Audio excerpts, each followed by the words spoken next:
Hello, this is Lucy Fisher for Times Radio. We're joined today by Imran Khan, the former Prime Minister of Pakistan and the country's leading opposition politician. It's been a tempestuous year for the cricket star turned politician, who was removed from power last April following a vote of no confidence, then survived being shot in a shocking assassination attempt last November. He's now facing around 80 charges, including allegations of terrorism and corruption, which he says are a part of a plot by the government to prevent him returning to power in elections this autumn. In recent weeks, a warrant for his arrest has been issued and rescinded, and thousands of his supporters have turned out on the streets in Islamabad, Lahore, Karachi and Peshawar, among other cities in Pakistan, leading to violent clashes with the police. Mr. Khan, thanks for joining Times Radio today. My pleasure. So earlier this week, you addressed your first rally since you were shot 4 times in the leg last autumn, but you spoke to the crowd from a bulletproof box. You believe your life is still in danger? Well, yes, Lucy, not do I believe so. The Interior Minister, he has gone public to say that my life is in danger. But he says it's from some foreign elements, but I know that it is from actually the government itself. There were 3 main people in the government who were responsible, I believe were responsible for my assassination attempt. I predicted that about 6 weeks before the attempt took place. So they're still sitting in government. They've sabotaged the inquiry report because it was implicating them. And I think that they're more threatened than ever because they feel, since my party is now overwhelmingly favorite to win the elections, they feel that they feel more threatened, and they feel that if I come back to power, then I would hold them accountable. Well, there's a lot to unpack there. If I may, just to start with, go back to November the 3rd last year, when the assassination attempt took place. Can you tell our listeners, has anyone involved in that attack been brought to justice? And how has your recovery and the recovery of some of your supporters gone since then? Well, Lucy, there was threat to my life, and I went on public claiming that how they would try to assassinate me, that they would palm it off on a religious fanatic who would claim that I had committed blasphemy. And how did I know that? Because 3.5 years I was in power, and I had, obviously, the intelligence agencies were working with me. So I got information from within the agencies that this is what they were planning to do. I went public, and according to the script, that's exactly what they did. They palmed it off on a religious fanatic who shot at me, and a lot of 12 of our people got injured. But fortunately, there was one bystander who saw him pull out the gun, and just in the nick of time, he put his hand on the gun. So rather than hitting us on the top body, the bullets hit us on the legs. But there were 2 other shooters, and this was confirmed by the Joint Investigating Committee, which came up with forensics and eyewitnesses and confirmed that there were 3 shooters. So after that, the powerful quarters, because there was the intelligence agency general who was involved in this, I nominated him. The Interior Minister, who recently again has made a statement that it's either us or, something like about, either it was us or them, or some stupid statement he's made. And then, of course, the Prime Minister. All of them have been involved in extrajudicial killing, and there's a record about them. So they were still sitting in power, and they sabotaged the findings of the Joint Investigative Committee. Now, since they are still in power, and since my party has won 30 by-elections out of 37 in the last few months, they know that we are favorites to win the elections, and therefore my life is, more at risk now because they're petrified that I would be back in power. Well, certainly some of the language used by the Interior Minister describing you as an enemy and incurable must scare you, I'm sure. Your allies have raised concerns about the disappearance this month of a member of your social media team. Explain what you believe or suspect has happened to him. Well, Lucy, what's happened is that since we were deposed from power, and that this was the person behind it was the army chief. As you know, the establishment is all powerful with the intelligence agencies. So he was the one who was behind the plot, but he co-opted the guys who are in power right now. These 12-party alliance. So since then, what they hoped was that my party would just sort of wither away, because once a party is out of power, people turn their backs on it. But for the first time in our history, something unprecedented happened. Hundreds and thousands of people came out on the 10th of April. My government was removed on the 9th, 10th of April.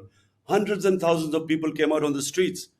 Now, when that happened, everyone was taken by shock, including the establishment. So rather than the popularity going down, with time, my popularity and my party soared to heights which no party in Pakistan's history is as popular as my party PTI is right now. Therefore, that's when this plot was hatched to have me removed. And, us winning 30 out of 37 by-elections meant that my life was even more in danger as time went on, because elections are due. The Supreme Court had asked for the provincial elections on the 30th of April. The general elections take place in October. Now, they're all scared that in these two provincial elections on the 30th, we would win. So they're challenging in the Supreme Court right now. They're scared of elections. And so the two are related, the threat to my life and elections and coming to power are all related. Well, certainly, just for listeners and viewers not aware, Pakistan is having a big set of elections this autumn. Of course, you may not be allowed to stand, Mr. Khan, if you are convicted on some of the charges which you are currently accused. This includes corruption, the suggestion that you sold state gifts while in office and hid your assets, and more recently, charges of terrorism. What's your response to these allegations? Well, Lucy, let me just put the record straight. There are 140 cases against me right now, which include blasphemy, which includes sedition, which includes 40 cases of terrorism. 40 cases. Now, remember, this country has known me for 50 years. I'm probably the longest known Pakistani and the well-known Pakistani, in 5 decades. So no one believes that I have broken the law, because I've never broken the law in my life. In fact, my movement is called Movement for Justice, Rule of Law. So none of all these cases, whenever they go to a trial court, I get bail because there's nothing in the cases. I mean, for instance, I'm accused of terrorism. Now, how am I accused? My party does, some party members do a peaceful demonstration outside the election commission. I'm sitting in another city and I'm charged with terrorism.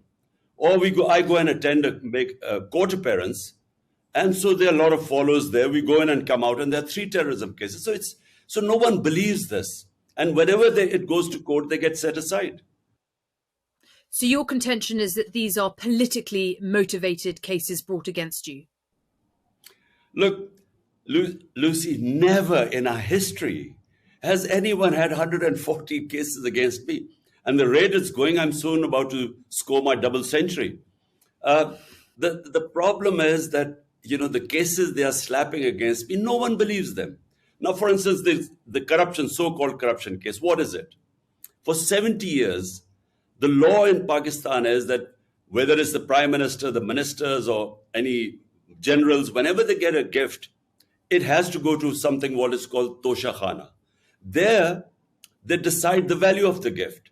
Then they give you an opportunity. Do you want to retain it? If you retain it, in the past, it used to be 20%, used to pay and you used to take the gift. Mm-hmm. Now, in my time, it was 50%. So this is the law. Everything is on record. So whenever this case goes into court, this will be again dismissed.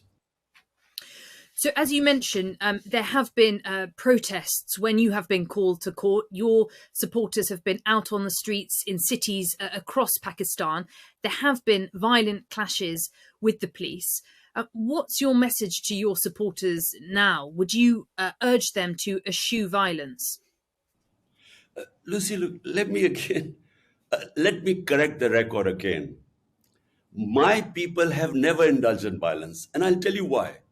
A party that wants elections does not want violence, because violence is one thing that would delay the elections. Now, we've been asking for elections. The government parties do not want elections. So they have been blaming security. One is lack of funds and the other is security situation for delaying the elections.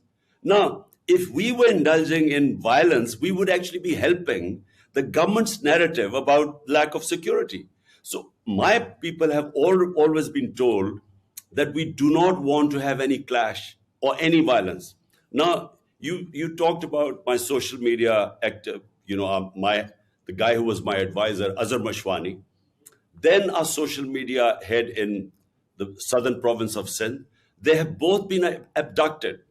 We do not know their whereabouts. They have disappeared for 7 days. But this is not the only situation. In the last 7 months, my chief of staff was abducted. He faced custodial torture. He was stripped naked. He was tortured. He was a professor from the US, who came back to help me. Then my Senator Azam Swati, this is all on media, you can Google it. He was picked up for tweeting. He made one tweet against General Bajwa. And on that tweet, they picked him up. They beat him in front of his grandchildren first. Then they took him to another place where they again stripped him naked. They tortured him. And this is all documented. So why are the supporters worried when the police comes with an illegal? There was no arrest warrant. This was an abduction. They all came to pick me up. The supporters were worried that I would again disappear, abducted, and tortured. So this is and then they know that these are the same people who tried to kill me. Hence, you see the worry amongst my supporters. They have never attacked the police. The police attacked my house with an illegal arrest. They came to pick me up. And from three sides, there were rangers, there were police, there was an armored car. For 24 hours, my house was under attack. And what you saw, what you call violence, when the police attacked them with tear gas shelling and pellet guns and God knows what, this water cannon with chemicals, there was resistance. And why was there resistance? By the way, there were 3 times I told my supporters, look, I'm going to go and give myself up. They would not allow me to give myself up because they were all scared that they would either kill me in prison or they would just, there are so many cases, they would just keep me for months. So there is no confidence in the government right now amongst my supporters. But they do not go and attack the police. In fact, 2,000 of my supporters are in jail right now. Our social media people have been picked up. If you look at what has happened to the media, there's a total clampdown on media. There's a blackout. The only reason they're going after social media because the mainstream media has blacked me out. And so social media is what now they're cracking down so that I have no visibility at all. Mm-hmm. And Mr. Khan, what happens next? As you say, I'm speaking to you as you are in your residence in Lahore. Your supporters have been mounting this defence of you when the police have arrived in recent days to try and pick you up or speak with you. What happens next? Are you going to have to rely on your supporters indefinitely until the elections to defend you in this way?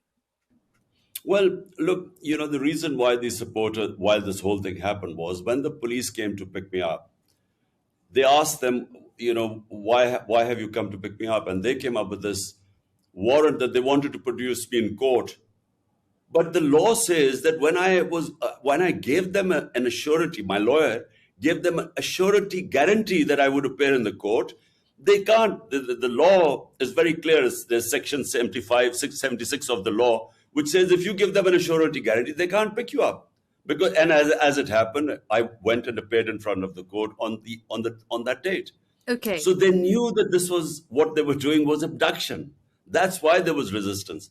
But what do I tell my supporters? That it is in our interest that there's no violence. because we want elections.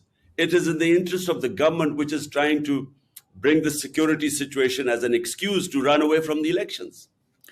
Well, you certainly appear to be riding a wave of public support. I note a poll by Gallup this month putting your approval rating at 61% and that of the current Prime Minister, Shehbaz Sharif, on 36%.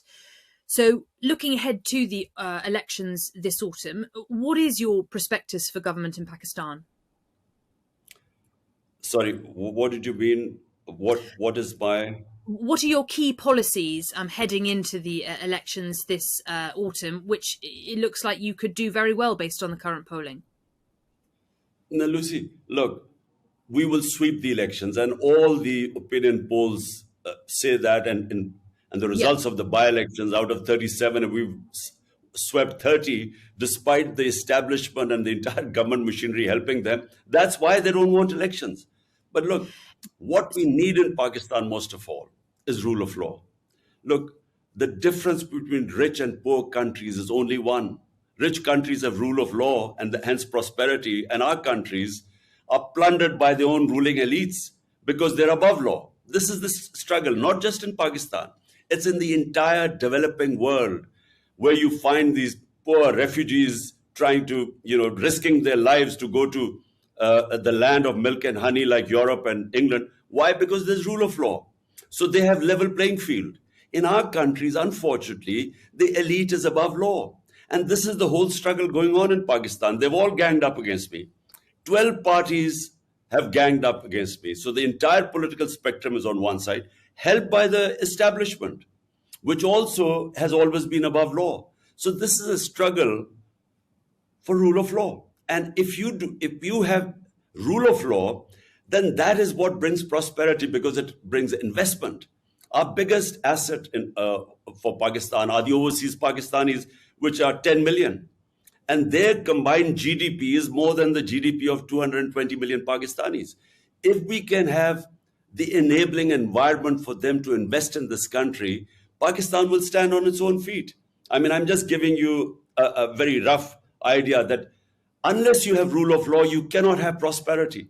Because, we get robbed by our own elites who siphon off money, and it ends up in Western capitals and in offshore accounts.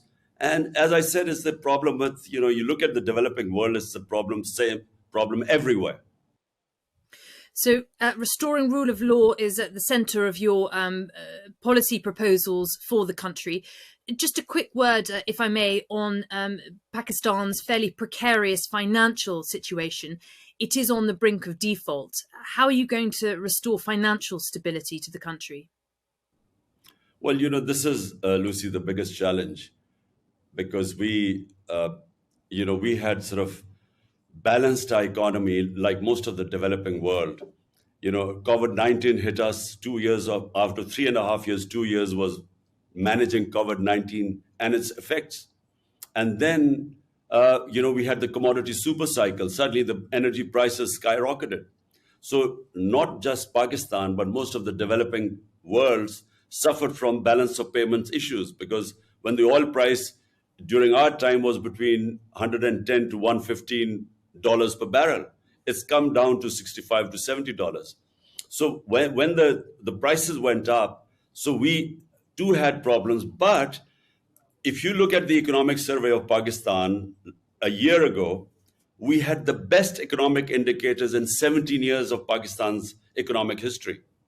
And so we had managed to balance this. We got our country out of COVID-19, one of the top three countries that managed the virus, the corona effects of COVID-19, the best. We were rated as one of the best countries. And then we managed to pick up our economy.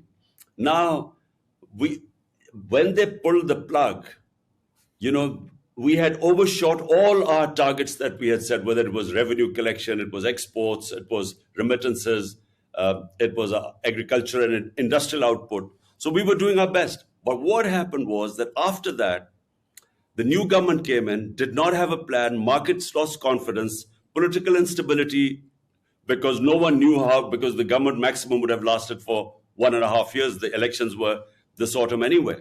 So that in that political instability and then total then incompetence to handle the economic situation and give a roadmap, that's when the economy went into a tailspin. So we lost 35% of the value of our currency in 10 months.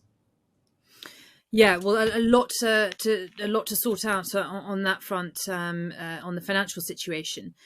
Mr. Khan, just a final word then about cricket and where cricket perhaps meets politics to bring your former life and your current life together, if I may. Tomorrow, the biggest franchise tournament in world cricket returns when the 16th edition of the Indian Premier League gets underway. India has banned Pakistani players from taking part since the Mumbai terror attacks in 2008, and there's no sign of that ban being lifted. The Board of Control for Cricket in India has long been accused of using this ban as a political weapon. My question to you is, would you call on other cricketing nations like England to push for Pakistani players to be allowed to play next year? Well, it is unfortunate, the relationship between Pakistan and India. There's a lot of arrogance in the way India now behaves in the cricketing world as a cricketing superpower. And because of their ability to generate a lot of funds, a lot more than any other country, I think they almost dictate now, as a sort of the arrogance of a superpower, or who they should play and who they shouldn't. And I find it strange that the Indian Cricket Board would take it out on the Pakistan cricket players. It just reeks of arrogance. But Pakistan has now very good quality Super League too, and foreign players come to Pakistan, and I think that why, if India doesn't allow Pakistan players, so be it. Pakistan should, we have excellent a clutch of young cricketers coming up, and so we shouldn't worry about it. And of course, back in the day, you used to play for Sussex and I believe for Worcestershire. Have you, by chance, caught the current racism scandal that has beset English cricket? Look, I haven't had much time to watch cricket. To follow that? My life has sort of, you know, hasn't given me the spare time in the last 4 years. But I read about the Yorkshire racism scandal, and look, from the time I started, and I started in 1971 as a teenager, and from that time to when I was finishing cricket in the sort of mid 80s, I saw a change take place in England. There was a lot of open racism in English cricket, in county cricket when I started. And by the end of my career, somehow, if there was racism, it went undercover. You did not have overt racism by the time I finished in the sort of mid to late 80s. But when I started off, I mean, there were all the time racist remarks on the cricket field. It was, even the Pakistanis, especially in the north of England, would suffer racism. There were these skinheads who were very, anyone was a Paki and they would abuse you in the streets. So it gradually began to change. And, by the time I finished, there was much less racism. Well, I'm glad to hear it diminished during your time playing cricket. Clearly, it seems from the latest scandal there is still some way to go, but thank you for commenting on that. That's all we've got time for today. Imran Khan, former Prime Minister of Pakistan and cricketing star, thank you so much for joining Times Radio. My pleasure, Lucy. Thank you.